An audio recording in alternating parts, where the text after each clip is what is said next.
How we doing, folks? This is Dre, Recovery One Drones. Out here in another project for another month of February 2025. Been on this project for a little over a year. Just had my FAA authorization renewed for another year. So things are looking good on that point. But I'm still out to, the jury's still out on this geofencing situation here. This is one of the tricky sites I have that has overlapping airspace, to where from one airport I have 400 feet, the other one only have 197. Now, the geofencing has been removed, so everyone would think that I would be able to fly high as I want or wherever else. Not so.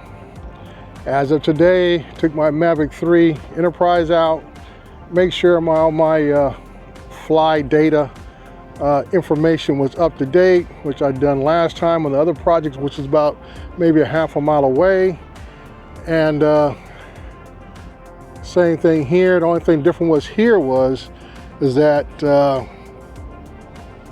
that I was still stuck at 197.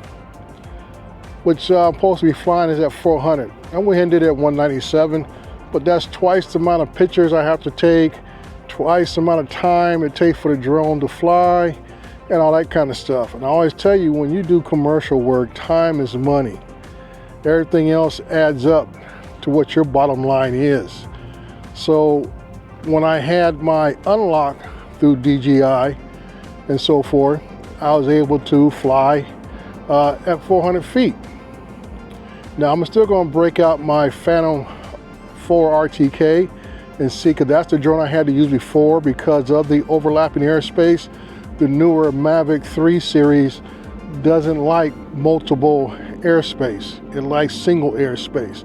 So whatever airspace that it sees, that's the one it locks onto. So I'll have to take out my Phantom 4 RTK and see if it will go to 400 like it did before with the unlock, and now that we have removed the geofencing, and see if it will continue to fly at that 400 feet. My authorization from the FAA is 400 feet.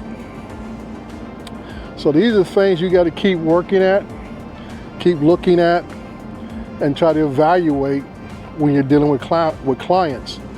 Because now I may have to go back to the client and says, okay, I'm flying at a lower altitude, but also means the GSM, the ground sampling, GSD I should say, the ground sampling distance is a lot lower, which means it's more resolution for that. So they're getting a much better product than when I was flying at 400 feet.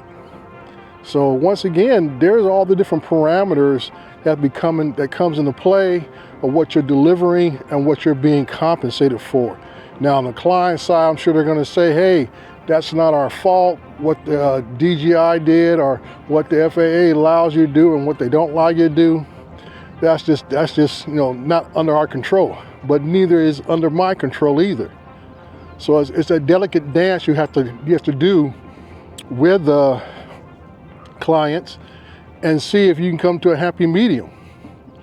Because at this point, I will be continually being taken advantage of and not being, as they say, properly compensated for the work that I'm providing. So like I say, no one goes into business to lose money. That's why you don't stay in business. That's why some people are not successful at business, because they didn't have a good plan. They didn't look at all the ins and outs. And then when something did come up, they didn't address it, hoping things would just simply get better. Nothing gets better unless you are dealing with it to make it better. Now, let's go on with the other events that are taking place in the drone community. Let me get the camera right here so you can keep seeing me. Apparently, the individual who flew his Mini 3 Pro or Mini 3 into the Super Scooper has come to a plea deal. That's just our judicial system. People are allowed to make plea deals to plead guilty because we all know he probably would have got hammered hard for the amount of violations that he violated. But see, the FAA is not as we say, a true, I would say, it's not an enforcement branch. It's just a regulatory branch. So their thing is this, everybody obey the rules and everybody play nice. But I'm glad that the U.S. Attorney's Office did come down, did explain, and did in detail state some of the rules this individual violated.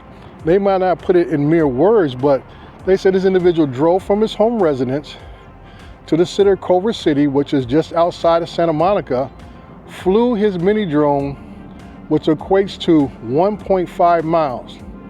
Now, all of us in the drone community know 1.5 miles is way beyond visual line of sight. Okay? He also took off from an elevated platform, which I'm not 100% sure of the airspace in Culver City, but being as close to Santa Monica, which is basically, Santa Monica is a hard place to fly and stuff. Hold on one second, I got somebody coming by here in a skip loader, so I'm gonna let him go by.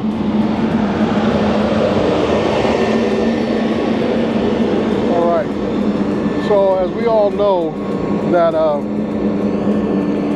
flying beyond line of sight violation, they didn't even get into the point if this individual drone was registered, not, did he have a trust, or was he even Part 107? Those details didn't even come out in the memo or bulletin that the U.S. Attorney's Office put out, which I'm sure more of the information would come out down the road of what his status is and what he should have been flying under.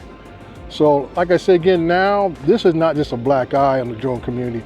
This is a major blow to the drone community, because with this incident here, which was reported around the world, what has happened, this individual got a fine basically covering the repairs of the aircraft was somewhere above $50,000. I hope he has it, because I believe his age was around late 40s, early 50s or whatever. That's quite a big chunk of change to be paying out at that late years in your life. So I'm sure he's going to be on that extended payment plan to the U.S. government for that, which if he does even get tax money back, he won't be seeing that for a long time. So they'll probably collect his tax money if he gets anything back. If not, he's going to be on a long-term payment plan with the FAA. So like I said again, this is a major blow to the drone community.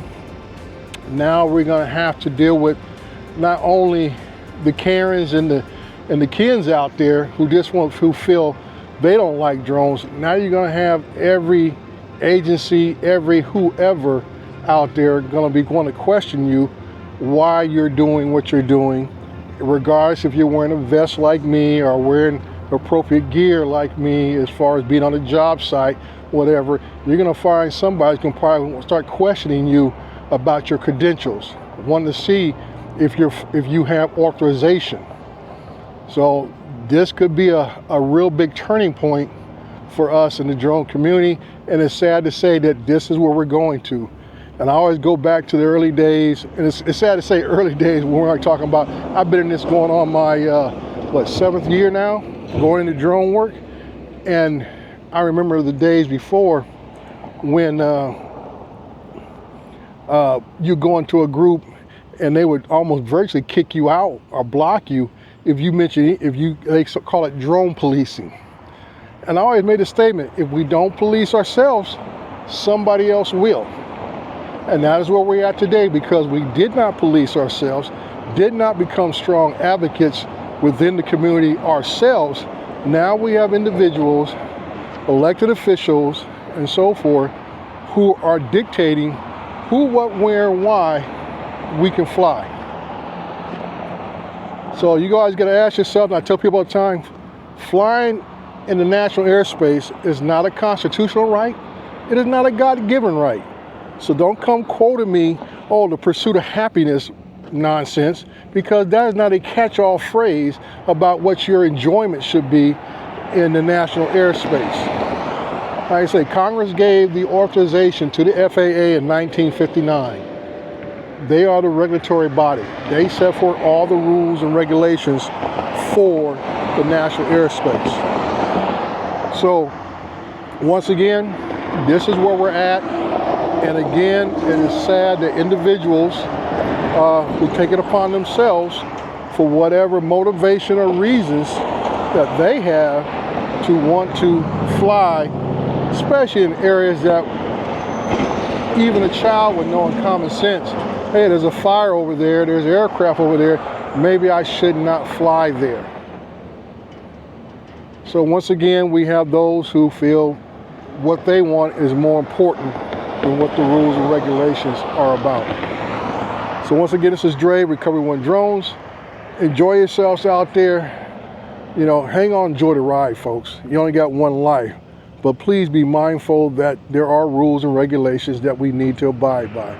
Just like driving your vehicle out there. There are rules and regulations that you have to abide by. So, this is Recovery One Drones. I'll see you in the next one. Later.